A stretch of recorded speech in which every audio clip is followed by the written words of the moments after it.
Salut Helmut, tu débarques dans la vie d'Eric, t'as 33 balais, ça va être un beau bordel.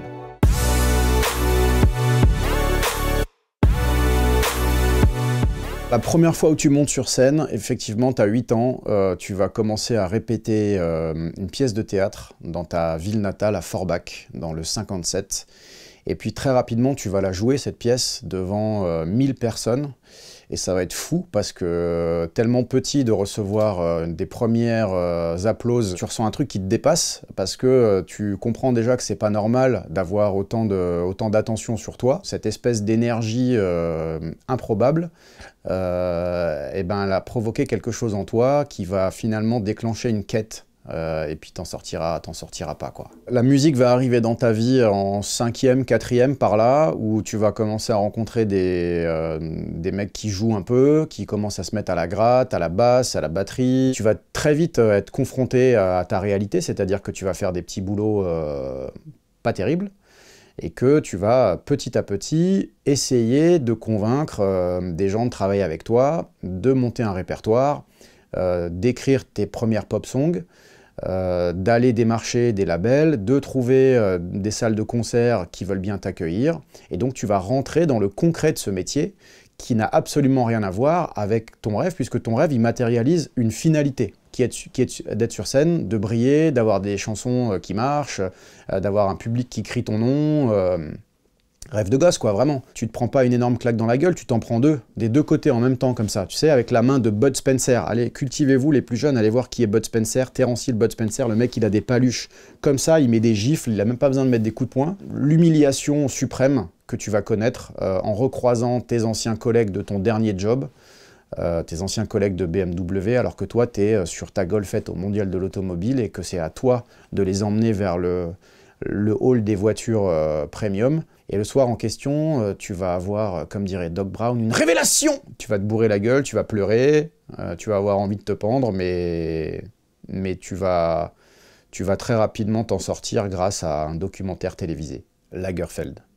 Tu vas voir que Karl Lagerfeld est un flamboyant imposteur, attention, hein, uniquement dans son accoutrement et dans sa mise en scène de lui-même, parce que c'était un génie de la mode. Tu vas décider de faire un copier-coller, enfin, de créer une marionnette à partir de Karl, en couleur, avec le même accent, avec la même posture, mais dans la musique, pour intriguer les gens, parce que comme depuis 3 ans, ta pop ne marche pas et que tu arrives à convaincre personne, tu décides de ruser, parce que, encore une fois, ton objectif absolu, c'est celui de monter sur scène, d'exister sur une scène, de donner quelque chose aux gens. Et tu te dis que si avec la sensibilité et la poésie ça fonctionne pas, peut-être qu'avec la drôlerie et avec le décalage ça fonctionnera. Et c'est ce qui va se passer. Et donc c'est là que c'est très piégeux parce que tu réalises ton rêve avec les émotions, tout ce que tu pensais être ce qu'il fallait que tu sois au moment où tu as démissionné. T'as pas fait assez de routes de galère, tu as fait 3 ans, mais en général il en faut 15 ou 20 pour bien profiter de tout ça.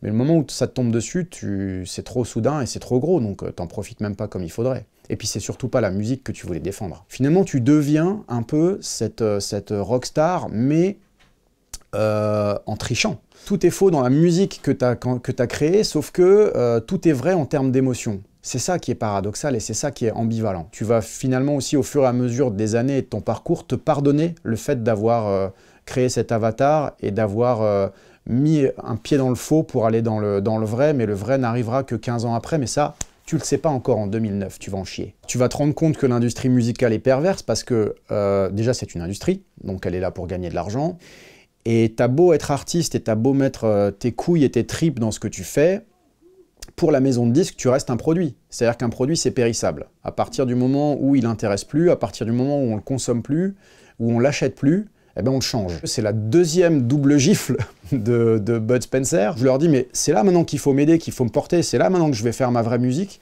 et où tu te rends compte qu'ils s'en foutent complètement. Donc ça, c'est une expérience de vie assez pénible. Tu vas commencer à aller dans des métiers périphériques de la musique, à faire de la direction artistique, de l'écriture pour d'autres, et ça va épanouir certains côtés de ta personne, mais très vite la scène va te manquer. Tu arrives enfin à te dire que tu peux exister sans Helmut, bien sûr, parce que tu as aussi fait ton deuil des chiffres et des scores. C'est-à-dire que le fait d'être né dans un tube, ça te donne une très mauvaise habitude, surtout quand tu as un ego, comme tous les artistes, on a tous un ego parfois mal placé. C'était ce que tu tentais de faire déjà au tout début de ta prise de parole dans la musique. Sauf que tu avais cette urgence, encore une fois, à exister sur scène, donc tu as pris ce chemin de traverse. Mais là, maintenant, tu portes un regard beaucoup plus tendre sur ce que tu étais il y a 15 ans, parce que tu t'es enfin mis à écrire ce livre pour pouvoir recoller les pièces du puzzle. Finalement, tu te pardonnes un petit peu cette route-là, et puis il n'est jamais trop tard pour découvrir qui on est. Et tu as des gens qui savent, à l'âge de 10 ans, qui seront pilotes de ligne, point barre. Bah moi, à 10 ans, j'avais envie de monter sur scène et d'être une rockstar. Et quoi qu'on en dise, Helmut Fritz a été une rockstar. Donc Eric aussi un petit peu quelque part.